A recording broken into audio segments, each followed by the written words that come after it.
Ever since I watched 2014's Neighbours, I've been a Zac Efron believer through and through. And every movie that sounds like could be the next acting showcase which leads Zac Efron to the next big stage of his career gets me excited. Unfortunately, though he delivered a solid performance as Ted Bundy in Extremely Wicked, Shockingly Evil and Vile, that was a mouthful, the script leaned far too much into his good looks and charm to be a successful reinvention of the actor. And the overall lukewarm reception of the movie meant it was unlikely to do any wonders for his career. So when I heard that Efron would be starring in The Iron Claw, a biographical sports film about the rise and the tragedy of the Von Erich family, 1980s wrestling family of a group of brothers and their domineering father, I thought to myself, this is the one. Sure, I know just how much Efron's capable of, but this will be the movie that allows the rest of the world to catch up. And I was right, because outside of being a wonderful showcase of the talent of Zac Efron, this movie is just goddamn brilliant. I'm sure you've heard by now that the story of the Von Erich family is an incredibly tragic one. So tragic, in fact, that director-writer Sean Durkin had to make the difficult decision of removing one of the real-life brothers from the story, because the movie just couldn't handle one more tragedy.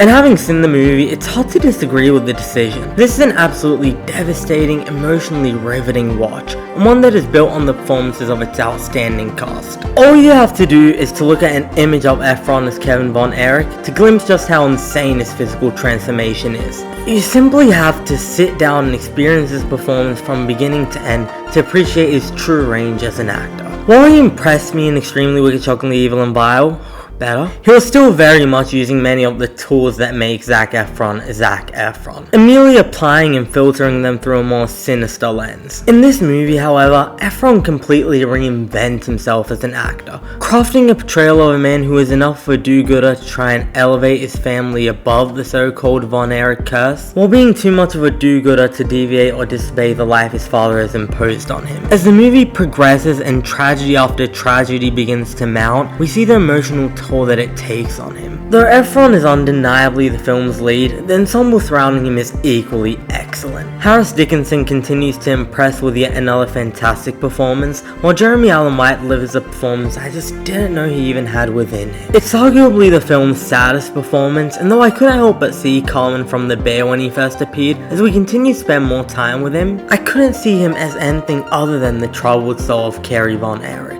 Newcomer Stanley Simmons does a similarly fantastic job as Mike Von Erich, taking us through drastically different stages of his life and ensuring to reflect that in his performance. Though this is an emotionally heavy film, Sean Durkin understands that such moments of tragedy don't work without first endearing us to the dynamic between these brothers, which he assures to do. Lily James also delivers the best performance I've seen from her. She's so good, it didn't take me long to ignore the fact that if I had $1 every time she played a character called Pam, I would have $2, which isn't a lot, but it's weird it happened twice. While I expected this movie to be well acted and emotionally impactful, I was impressed by just how incredibly well crafted it was from a technical perspective. Like Sofia Coppola's Priscilla, this is an overall understated movie, but the wrestling scenes are incredibly well edited and balance out those poignant moments with a sense of energy. There are a lot of clever moments in the movie, like a scene where Fritz, the patriarch of the Von Erich family, flips a coin to determine which of the brothers will compete in a certain wrestling match. And before we can see the coin land, we simply cut to the match and see what the outcome was, and it's little details like that which left an impression on me. There's also a first person shot of a character driving a motorcycle at night, which is one of the most dread-inducing things I've seen in a while. There are also some surprisingly metaphorical and non-literal moments in the movie, and for a biographical film, that's pretty cool to see. Between this movie and Oppenheimer, I think we're redefining what a biopic can be, and allowing for more creative techniques to be implemented. The soundtrack by Richard Reed Perry and Pietro Amato is also great and brings equal amounts of energy and emotion to the film. The period recreation of this movie is also fantastic, and there are many moments where I genuinely felt like I was watching a TV broadcast from the 80s. I'm pretty sure Damien Chazelle's Whiplash is the only perfect film in the world, so it goes without saying that I had some gripes with this movie, some bigger than others. Holden McClaney's portrayal of Fritz Von Erich didn't really work for me, and I'm surprised to hear him say in an interview that people's demonization of the real-life Fritz is a gross oversimplification, because a cartoon puppy-kicking bad guy was exactly how he played him. I also didn't find this character particularly well written, with far too many eye-rolling moments of exposition, where he tells his son something that, as their father, it would make no sense for them not to know about him. Yet the most persistent flaw in the movie came from some of the editing and shot choices, which undermined some of the actors' performances. For example, Zac Efron would be acting his chops off in a scene, and the camera would either be too far away from his face to capture any of the nuances,